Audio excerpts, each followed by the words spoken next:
Day 8 or Day 2 of Round 2 of the Rugby League World Cup has come and gone, and while it was predictable, there was one thing that kind of stood out. So they haven't kicked. The message went across, don't kick before the last. They've got a result! They've got a result! It's there for Jamaica!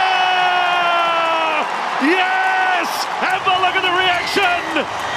And well, the day it kicked off with Fiji claiming their first win of the World Cup over Italy, and it just proves, look, I'm biased as, but it just proves how good Australia are. Fiji, they look so good against Scotland in the first game, and they've come out against Fiji, who were pretty good against Australia for about 50 minutes until Harry Grant went off.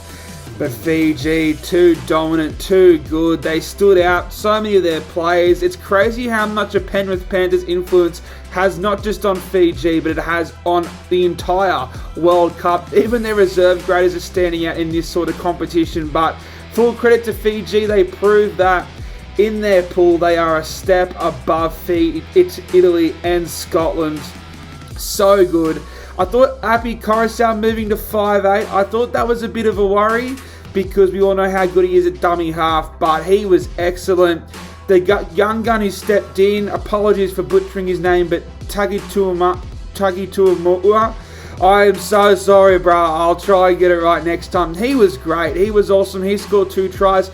And look, if they're going to keep him there, I would like to see it, but I think I would prefer moving Api to the lock just because I want him in the middle. In saying that, Fiji's middles, they were good. Kamikamifa, who I thought was their best game against Australia, he was awesome in this game, 135 metres. Sui Wong, apparently it was his first ever game of professional rugby league against Australia. He was also awesome, running for 180 metres. Kick out, he hasn't been involved too much. I don't know if he's carrying an injury or something. It looks like his hand's been all bandaged up, but he was awesome as well. Corbin Sims, I thought he was pretty good in the middle, but they're outside backs. Sunia Taruva, I think it's the Penrith Panthers backup fullback. He was awesome, running for 230 metres. He had a try assist as well. Mike Acevo, he's going to be an X factor. He had 2 tries and a try assist. So Fiji, they definitely proved in this game that they're a step above most of these nations outside of Australia. So it'll be interesting to see. I think they'll pick up another big win over Scotland and take a lot of momentum going into the finals because they're going to be there. I think they can do some damage in the finals. Obviously, they were in the semis in the 2017 World Cup, picking up a big win over New Zealand. Obviously, New Zealand are a much better side than they were back then, but let's see how Fiji would do. Api was great, but I would like to see him move to 5'8" because the new hooker, he was awesome as Fiji pick up a huge win over the Italians. The host nation, they proved that they are just too good once again, picking up a big win over France. They jumped out to an early lead and France scored 2 tries to bring it close at half-time, but then England just ran away with it in the second half. Sam Tompkins was a bit quiet, but I tell you what, the other members of the back 5, Young, Watkins, Farnworth and Hall. Look, I thought it was Samoa. Obviously, Australia's out and New Zealand are out and out 1 and 2, but I thought that, you know what? I'm just going to go back on what I just said. England's back 5 in the first 2 games, I think, have been the best back 5 in the competition. Yes, they've stayed together the most. Australia and New Zealand have swapped them around a bit, but Dominic Young, I mean, there were rumours about him being a swap deal with Garrick. I tell you what, there's going to be some more clubs interested in him now. He was fantastic. Callum Watkins, he struggled at his stint in the Titans, and I haven't seen much of him elsewhere, but he's been fantastic. Herbie Farnworth, he is one of the best centres in the world at the moment. But Victor Radley, how good is he? They look like the best side in the competition in terms of how cohesive they are. They look like they've been playing together for a whole rugby league season, and I guess most of these guys are from the Super League, but Australia, they're all from the NRL, so you can't really take that into consideration.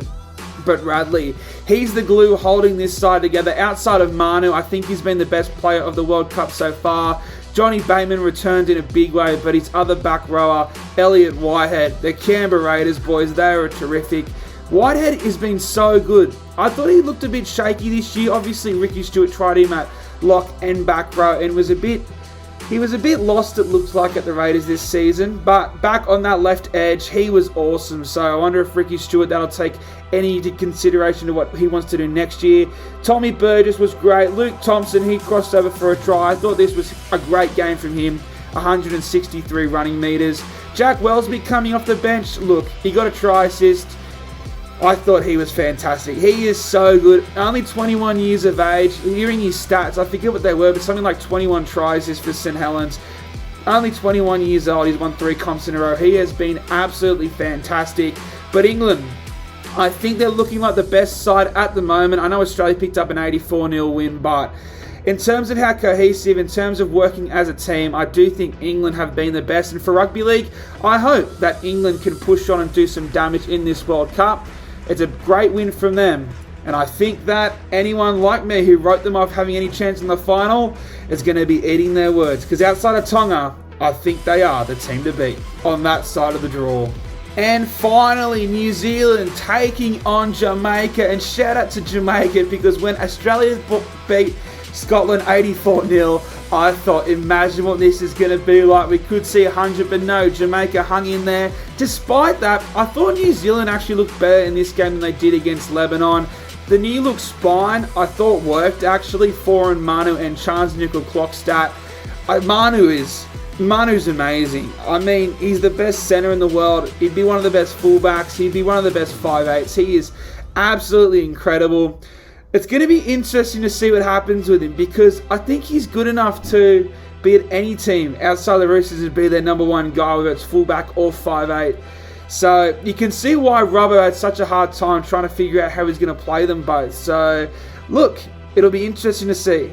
It's going to be interesting to see how the Roosters can handle all these great players. Foreign, I think that he's great for this Kiwi side, because Brown, Hughes, Manu, Smith, they're all a running spine. And while I do think that when Hughes comes back, it's going to have to be Brown and Hughes. Foreign, he's just a steady hand. Everyone talks about a controlling half. We saw how incredible it was for the NRL sides this year, but he was amazing at halfback, and he has been in both games. He's just a steady hand. He's not running the ball too much. He's creating space.